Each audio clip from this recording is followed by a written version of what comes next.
சோழர்கள் காலத்து சிவாலயமாக இருந்தது. பின்னர் அருணகிரிநாதர் வந்து முருகனை வழிபட்டு திருப்புகழ் பாடின பிறகு இது முருகன் ஆலயமாக மாறின வரலாறு இப்பொழுது நாம் சிந்திக்க இருக்கின்றோம். தன்னுடைய உடைவாளில் எடுத்து சாறு பிழிந்து தன்னுடைய தாகத்தை நீக்கிக் கொள்வதற்காக அந்த சோழ மன்னன் வெட்டியிருக்கின்றார். அந்த கரும்பிலிருந்து சாருக்கு பதிலாக இரத்தம் பீரிட்டு வந்ததை மேற்கொண்டு தனது பணியாளர்களை கொண்டு அந்த கரும்பின் அடியிலே நோண்டியிருக்கின்றார். அப்பொழுது கிடைத்த பெருமான் தான் இப்பொழுது ஆலயத்திலே மூலவராக வீற்றிருக்கக்கூடிய சிவபெருமான்.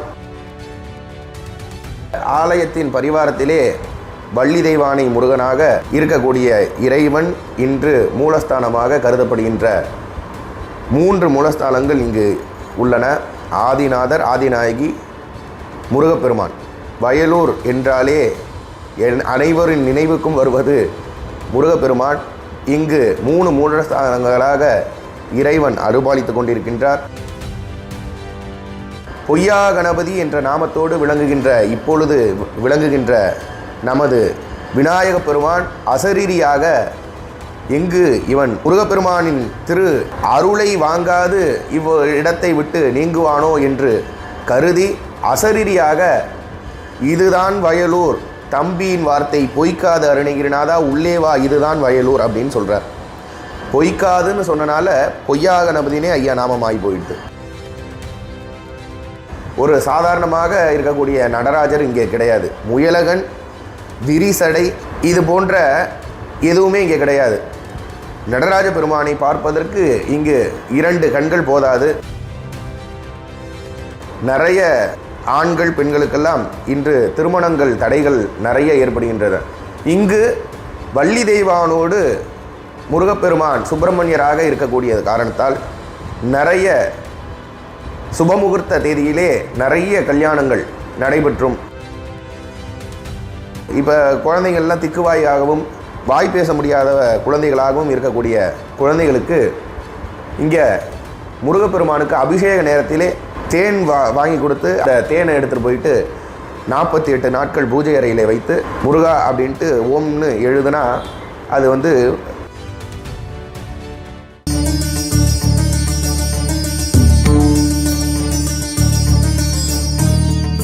ஹர ஹர நம பார்வதி பதயே ஹர ஹர மகாதேவ. தென்னாடுடைய சிவனே போற்றி, எந்நாட்டவர்க்கும் இறைவா போற்றி. வெற்றிவேல் முருகனுக்கு ஹரோஹரா, ஞானவேல் முருகனுக்கு ஹரஹரோஹரா. பேரன்பு சார்ந்த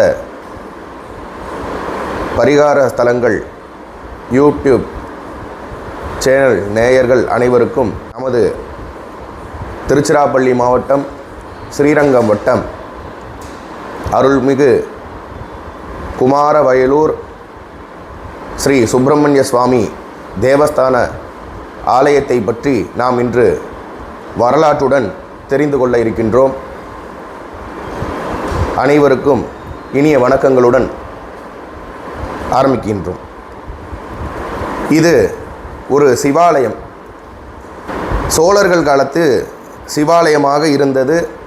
பின்னர் அருணகிரிநாதர் வந்து முருகனை வழிபட்டு திருப்புகழ் பாடின பிறகு இது முருகன் ஆலயமாக மாறின வரலாறு இப்பொழுது நாம் சிந்திக்க இருக்கின்றோம். எல்லாம் வல்ல வயலூர் வள்ளலின் திருப்பெருமான் கருணையினாலே இந்த வரலாற்றை நாம் இப்பொழுது சிந்திக்க இருக்கின்றோம். ஒரு காலத்திலே சோழர்கள் காலத்து தலைநகரமாக இருந்த உறையூரை தலைநகரமாக கொண்டு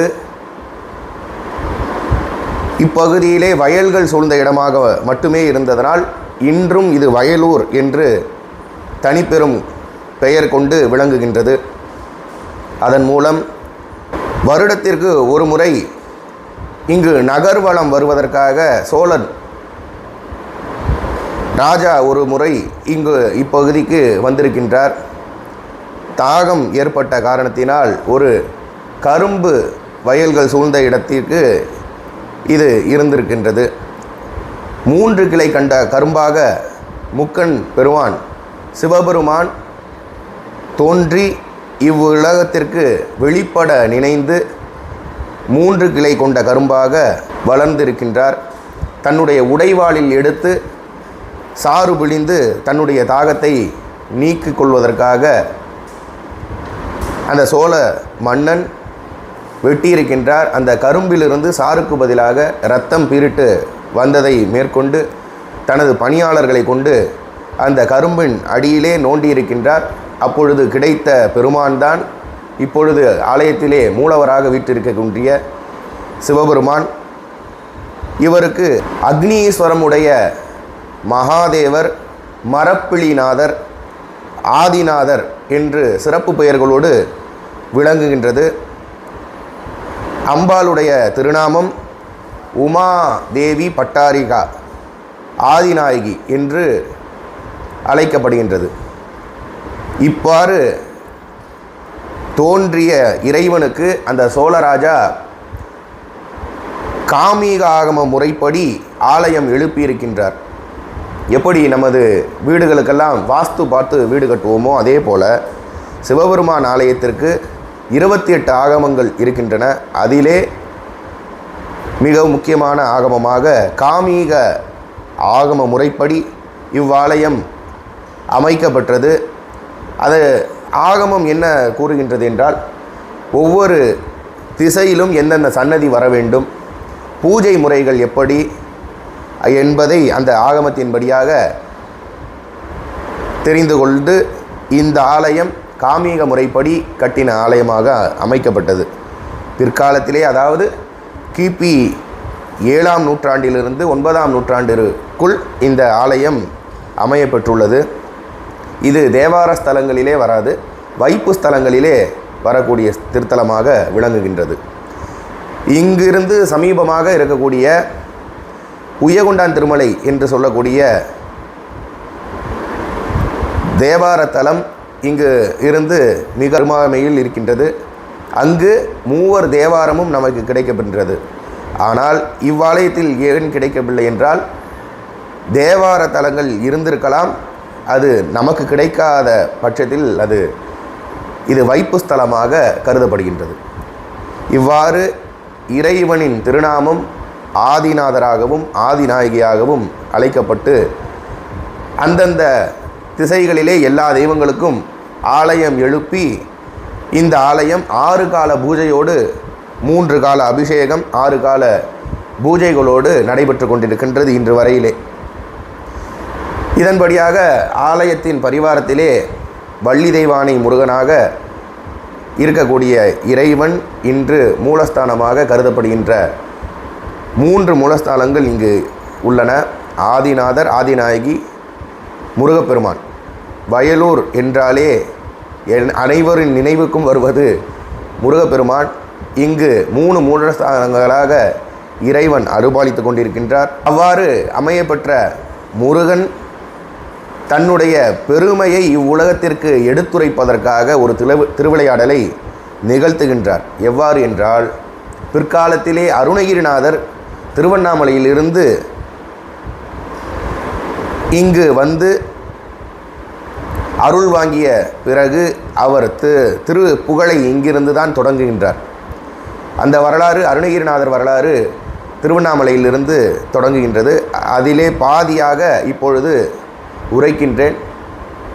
அவர் ஒரு காலகட்டத்திற்காக பிறகு அவர் அந்த நோய் நீங்குவதற்காக நோய் ஏற்பட்டதன் விளைவாக தன்னுடைய உயிரை மாய்ப்பதற்காக வல்லாள மகாராஜா கோபுரத்தில் இருந்து ஏறி தனது உயிரை மாய்த்து கொள்வதற்காக ஏறி விழும்பொழுது ஓம் முருகா என்று கூறி விழுகின்றார். உடனே முருகப்பெருமான் தாங்கி பிடித்து அவரை நிறுத்தி சும்மா இரு சொல் அற அப்படின்னு சொல்லி உபதேசம் செய்து மறைகின்றார். ஒரு இடத்தில் 12 வருடங்கள் தவத்தை மேற்கொள்கின்றார். சும்மா இருக்கின்றார். சொல்லற என்றால் அமைதியாக இருக்கின்றார். அதன் பயனாக முருகப்பெருமான் 1 நிமிடம் காட்சி தந்து வயலூர் வா அருள் செய்கிறேன் அப்படின்னு சொல்லி மறைஞ்சிறார். அங்கிருந்து நடந்தே இங்கு வருகின்றார். வயலூர் என்று இது தெரியாது ஊரை கடந்து செல்வதற்காக விளைகின்றார். அப்பொழுது பொய்யா கணபதி என்ற நாமத்தோடு இப்பொழுது விளங்குகின்ற நமது விநாயக பெருமான் அசரீரியாக எங்கு இவன் முருகப்பெருமானின் திரு அருளை வாங்காது இடத்தை விட்டு நீங்குவானோ என்று கருதி அசரீரியாக இதுதான் வயலூர், தம்பியின் வார்த்தை பொய்க்காது அருணகிரிநாதா உள்ளே வா, இதுதான் வயலூர் அப்படின்னு சொல்கிறார். பொய்க்காதுன்னு சொன்னனால பொய்யா கணபதினே ஐயா நாமமாகி போயிடுது. அதனால் இங்கு வீட்டில் இருக்கக்கூடிய விநாயக பெருமானின் திருநாமம் பொய்யா கணபதி என்று இன்றளவில் அது இருக்கின்றது. முதலிலே முருகப்பெருமான் அவருக்கு காட்சி தர இல்லை. இன்று வீட்டில் இருக்கக்கூடிய பிள்ளையார் தான் அவருக்கு காட்சி தந்திருக்கார். பொய்யா கணபதின்னு சொல்லி அவருக்கு தான் காட்சி தந்திருக்கார்.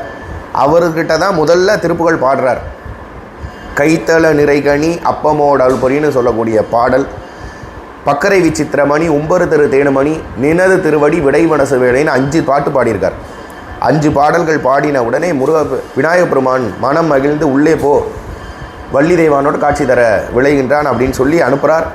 உள்ளே போனால் வள்ளி தெய்வானோட திருக்கல்யாண கோலத்தில் காட்சி தரார் முருகப்பெருமான். அவர் பாடி பரவிய திருப்புகள் 18 திருப்புகள் இந்த ஆலயத்திலே இருக்கின்றன. கொஞ்ச காலம் இங்கே இருக்கார். அதுக்கப்புறம் விராலிமலைக்கு வா, அஷ்டமா சித்தி உபதேசம் பண்ணுறேன்னு சொல்லிட்டு முருகப்பெருமான் சொல்லிட்டுறனால இங்கேருந்து 2வது தலமாக விராலிமலைக்கு போகிறார். பிறகு எண்ணற்ற தலங்கள் தோறும் போகிறார். 16,000 பாடல்கள் பாடினதாக ஒரு ஐதீகம். நமக்கு கிடைத்தத ஒரு சில பாடல்கள் மட்டும்தான். இந்த ஆலயத்திலே திருப்புகள் 18 திருப்புகள் பாடியிருக்கின்றார். விநாயகர் மீது 5 திருப்புகள் இல்லாது முருகப்பெருமானின் 18 திருப்புகள் பாடியிருக்கின்றார். அதன்படி இங்கு சிறப்பு மூர்த்தியாக முருகப்பெருமான் விளங்குகின்றார். இவ்வாலயத்திலே சிறப்பு மூர்த்தியாக விளங்கக்கூடிய முருகப்பெருமானுக்கு 3 உற்சவ திருமேனிகள் இருக்கின்றன. ஒன்று முத்துக்குமார சுவாமி, வள்ளி தெய்வானை உடனமர் முத்துக்குமார சுவாமியாக இருக்கின்றார். இவர் வருடத்திற்கு ஒரு சில நாட்களில் மட்டுமே வெளிவருவார். கொடியேற்றம், கொடியிறக்கம், வேல் வாங்குதல், தைப்பூசம் நிகழ்ச்சிகளுக்கெல்லாம் இவர் காட்சி தர வழக்கம் உண்டு. மாத கிருத்திகை சஷ்டி, வளர்புரை சஷ்டி, இந்து புறப்பாடுகளுக்கெல்லாம் சிங்காரவேலர் என்று சொல்லக்கூடிய வள்ளி தெய்வானையோடு சிங்காரவேலர் வீட்டில் இருக்கக்கூடிய வெள்ளி மயிலிலே வீதி வளம் இரவு 7 மணிக்கு மேலாக பிரதிமாதம் கிருத்திகை நட்சத்திரத்திற்கும் வளர்புரை சஷ்டிக்கும் 7 மணிக்கு மேலாக இன்றும் கோவிலை சுற்றி வரக்கூடிய வழக்கம் உண்டு. இன்னொரு உற்சவர் கல்யாண உற்சவர், கல்யாண சுந்தர முருகன் என்று சொல்லக்கூடிய வள்ளி தெய்வானோடு நித்திய கல்யாண சுந்தரராக இருக்கின்றார். அவருக்கு தான் எல்லா திருக்கல்யாண உற்சவங்கள் எல்லாமே நடைபெற்று எல்லா திருக்கல்யாணமும் அவருக்கு தான் பண்ணுறது. அபிஷேகங்கள், திருக்கல்யாணங்கள், இதை மாதிரி வைபவங்கள்லாம் அவருக்கு தான் பண்ணுறது. இந்த மாதிரி 3 உற்சவ திருமேனிகள் முருகப்பெருமானுக்கு இவ்வாலயத்திலே உள்ளது. நடராஜர் இங்கு சுந்தர தாண்டவர் என்று சொல்லக்கூடிய சதுர தாண்டவமாக இங்கு காட்சி தருகின்றார். ஒரு சாதாரணமாக இருக்கக்கூடிய நடராஜர் இங்கே கிடையாது. முயலகன், விரிசடை இது போன்ற எதுவுமே இங்கே கிடையாது. நடராஜ பெருமானை பார்ப்பதற்கு இங்கு 2 கண்கள் போதாது.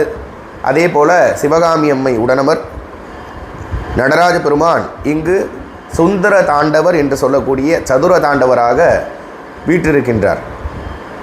பிறகு முருகப்பெருமானுக்கு ஆண்டுதோறும் வைகாசி விசாக திருவிழா 10 நாட்கள் நடைபெறுகின்றது.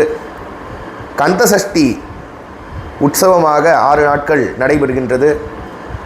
பிறகு தைப்பூசம், பங்குனி உத்திரம், எதிர்வரும் ஏப்ரல் 1ஆம் தேதி கூட பங்குனி உத்திரம் சமீபமாக நடைபெற இருக்கின்றது.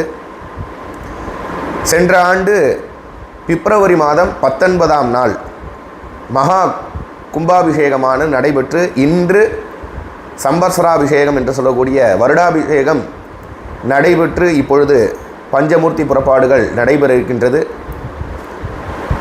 இவ்வாலயத்தை முதலாம் குலோத்துங்க சோழ பேரரசு மற்றும் ராஜராஜ சோழன், ராஜேந்திர சோழன், ராஜ கேசரிவர்மன் என்று சொல்லக்கூடிய சோழ பெருந்தேவர்கள்லாம் நிலங்கள் நிறைய எழுதி வைத்து இவ்வாலயத்திற்கு அபிஷேகங்கள், தீபம் ஏற்றுவதற்கு, வழிபாடுகள் செய்வதற்கு நிறைய வசதிகள்லாம் செய்து கொடுத்து இருக்கின்றார்கள். 20 கல்வெட்டுகள் இதை தெரிவிக்கின்றன. நமது ஆலயத்திலே 20 கல்வெட்டுகள் இச்செய்திகளை எல்லாம் நமக்கு உரைக்கின்றன. இங்கு பரிகாரமாக திருக்கல்யாண உற்சவம் செய்து கொள்ளக்கூடிய நமக்கு கிடைக்கின்றது. ஏனென்றால் நிறைய ஆண்கள் பெண்களுக்கெல்லாம் இன்று திருமணங்கள் தடைகள் நிறைய ஏற்படுகின்றன. இங்கு வள்ளி தெய்வானோடு முருகப்பெருமான் சுப்பிரமணியராக இருக்கக்கூடிய காரணத்தால் நிறைய சுபமுகூர்த்த தேதியிலே நிறைய கல்யாணங்கள் நடைபெற்றும் திருமண தடைகள் இருப்பவர்கள் இங்கு இறைவனை வழிபட்டு பிரகாரங்கள் 6 முறை வலம் வந்து அர்ச்சனை செய்து கொள்ளும் வழக்கம் உண்டு. வேண்டிக்கிட்டு போவாங்க. அவங்களாம் திருக்கல்யாண உற்சவம் செய்வதாகவும் அபிஷேகங்கள் செய்வதாகவும் வேண்டிக்கிட்டு போவாங்க. அப்படி செய்பவர்களுக்கு உடனடியாக திருமணம் கைகூடும் என்பது இன்றளவும் திண்ணமாக இருக்கின்றது. அதே போல குழந்தை பேறு இல்லாதவர்கள் இங்கு ஸ்தல விருட்சமாக வன்னி மரம் விளங்குகின்றன. அந்த வன்னி மரத்திலே தொட்டில் கட்டி போடும் வழக்கமாக இன்று வரை இருக்கின்றன. பிறகு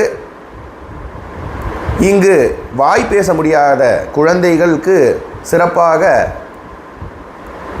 தேன் அபிஷேகம் செய்யக்கூடிய, இப்போ குழந்தைகள்லாம் திக்குவாயாகவும் வாய் பேச முடியாத குழந்தைகளாகவும் இருக்கக்கூடிய குழந்தைகளுக்கு இங்கே முருகப்பெருமானுக்கு அபிஷேக நேரத்திலே தேன் வாங்கி கொடுத்து அபிஷேகம் செய்யக்கூடிய ஒரு இதுவும் இருக்குது. இங்கே வந்து அந்த தேனை எடுத்துகிட்டு போயிட்டு 48 நாட்கள் பூஜை அறையில் வைத்து முருகா அப்படின்ட்டு ஓம்னு எழுதுனா அது வந்து வாய் பேசக்கூடிய சூழ்நிலை ஏற்படும் என்று பெரியோர்கள் நமக்கு உரைத்திருக்கின்றார்கள். இங்கு தத்து பரிகாரம் என்று சொல்லக்கூடிய குழந்தைகளை, அதாவது குழந்தைகளுக்கு நேர காலம் சரியில்லைன்னா குழந்தைங்களுக்கு நோய், அப்புறம் பெரியவர்களுக்கு அவங்க அப்பா அம்மாவுக்கெல்லாம் ஒரு குடும்பத்தில் ஒரு சூழ்நிலை சரியில்லாமல் இருக்கும். அதனால் இங்கே வந்து முருகப்பெருமானிடம் ஒப்படைக்கக்கூடிய தத்து பரிகாரமாக இங்கு நிறைய நடக்கின்றது. தத்து பரிகாரங்கள், திருமணங்கள் எல்லாமே இங்கே நிறைய சிறப்பாக நடைபெற்று கொண்டிருக்கின்றது. பிறகு இந்த ஆலயத்திலே நவகிரகங்கள் காமீக முறைப்படி அமைய பெற்றதனால் சூரிய பகவான் மேற்கு நோக்கி இருக்கக்கூடிய ஒரு அருமையான காட்சி இங்கு கிடைக்கின்றது. எல்லா திசைகளிலும் நாம் பார்க்கக்கூடிய நவகிரகங்கள் அமையப்பட்டிருக்காது. இங்கு மேற்கு பாகமாக சூரிய பகவான் உஷா பிருத்திஷாவோடு, அதாவது உஷா தேவி பிருத்திஷா தேவி என்று சொல்லக்கூடிய மனைவிகளோடு அமைந்திருக்கின்றார். எல்லா கிரகங்களிலும் 9 கிரகங்களாக இருக்கும். இங்கொழுது 11 சுவாமிகள் இந்த நவகிரகத்திலே அமைந்திருக்கும். ஒன்று சூரிய பகவானுடைய மனைவிகள், அவங்க உஷாதேவி பிருத்திஷாதேவின்னு சொல்லக்கூடிய. கடைசியாக க்ஷேத்திரபாலகன் இருக்கின்றார், அதாவது காலபைரவர் இருக்கின்றார். இங்கு ஆதிநாதர், ஆதிநாயகி மற்றும் கம்பத்தடி விநாயகர், நர்தன கணபதி, தட்சிணாமூர்த்தி, ஐயனார், ஜேஷ்டாதேவி, நால்வர், அருணகிரிநாதர், பொய்யா கணபதி, வள்ளி தெய்வானை முருகப்பெருமான், மகாலட்சுமி, துர்க்கை, சண்டிகேஸ்வரர், நவகிரகங்கள் மற்றும் பைரவர் சன்னதிகள் இவ்வாலயத்திலே தனித்தனி சன்னதியாக அமையப்பெற்று பரிவாரங்கள் சூழ்ந்து நமக்கு காட்சி தரக்கூடிய சிறப்பு மூர்த்தமாக வள்ளி தெய்வானை உடன் அமர் வயலூர் அருள்மிகு சுப்பிரமணிய சுவாமி நமக்கு காட்சி தருகின்றார். இந்த ஆலயம் இவ்வளவு பிரசித்தியாக இன்று விளங்குகின்றது என்றால் நமது முன்னோர்கள் அரும்பாடுபட்டு வளர்த்த இந்த ஆலயத்தை பெரிய பெரிய மகான்கள் எல்லாம் வழிபாடு செய்து தன்னுடைய ஆன்மீக பயணத்தை தொடங்கியிருக்கின்றார்கள். அதன்படியாக தெய்வ திரு ஐயா திருமுருக கிருபானந்த வாரியார் அவர்கள் இந்த ஆலயத்திற்கு திருப்பணிகள் செய்து எண்ணற்ற பணிகள் செய்து இவ்வாலயத்தை போற்றி புகழ்ந்திருக்கின்றார்.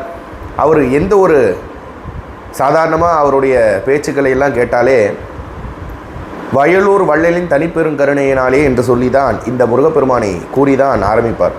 அப்பேற்பட்ட சிறப்பு வாய்ந்த மூர்த்தியாக இருக்கின்றார் இந்த முருகன். அவருக்கு மட்டுமல்லாது இங்கு இருக்கக்கூடிய சுற்று வட்டாரத்தில் இருக்கக்கூடிய இந்த திருச்சியை பொறுத்த அளவிலே மலைக்கோட்டை என்றால் நமக்கு நினைவுக்கு வருவது விநாயகப் பெருமான், ஸ்ரீரங்கம் என்றால் ரெங்கநாதர், சமயபுரம் என்றால் மாரியம்மன், உறையூர் என்றால் வெக்காளியம்மன். அதே போல் இந்த வயலூர் முருகப்பெருமான் அப்படின்னு சொன்னால், வயலூர்னு சொன்னாவே முருகப்பெருமான் தான் அவர். அதை வளர்த்த பெருமை வாரியார் சுவாமிகளுக்கே உண்டு. வாரியார் திருப்பணி செய்து இவ்வாலயத்திற்கு 3 முறை கும்பாபிஷேகம் செய்து வைத்திருக்கின்றார்.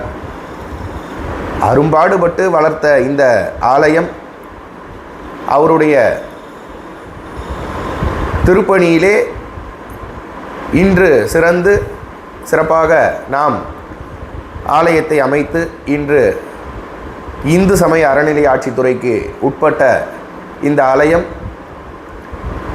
சிறப்புற செயலாற்றுவதற்கு இன்று அடித்தளமாக அமையப்பட்டது.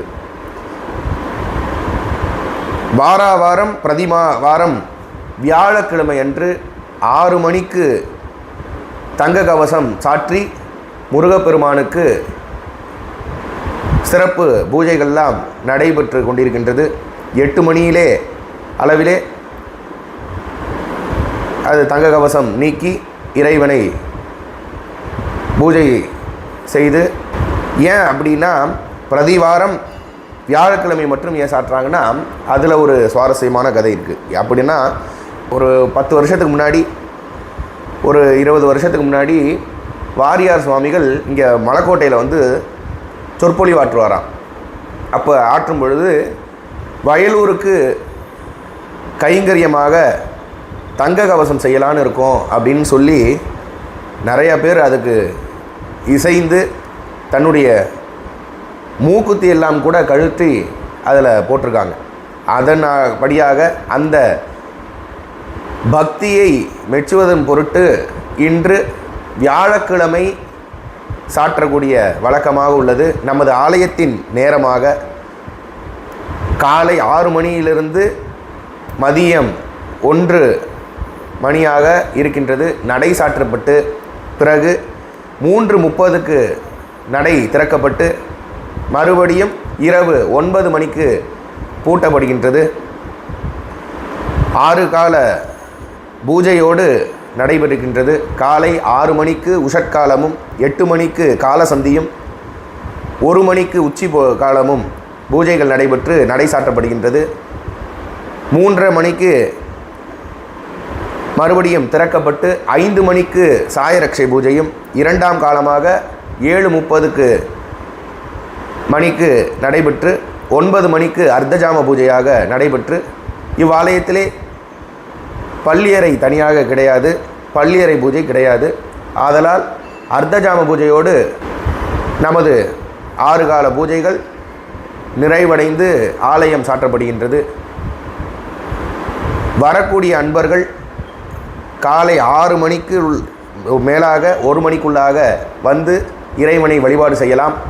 அதே போல் 3:30 மணிக்கு மேலாக 9 மணிக்குள்ளாக இறைவனை வழிபாடு செய்து எல்லா பேர்களையும் பெற்றுயுமாறு கேட்டுக்கொள்கின்றோம். முருகன் அருளால் குழந்தை இல்லாதவங்களுக்கு குழந்தை வரம் கொடுப்பார். அதுபோல் கல்யாணம் நிறையா, திருக்கல்யாணம் நடக்கும், கல்யாணமெல்லாம் நிறையா நடக்கும், கும்பல் நிறையா வரும். முருகனுக்கு செவ்வாய்க்கிழமைன்னா அவருக்கு ரொம்ப அவரோட அருள் நிறையா கிடைக்கும், மக்கள் நிறையா வரும், கும்பல் நிறையா வரும்.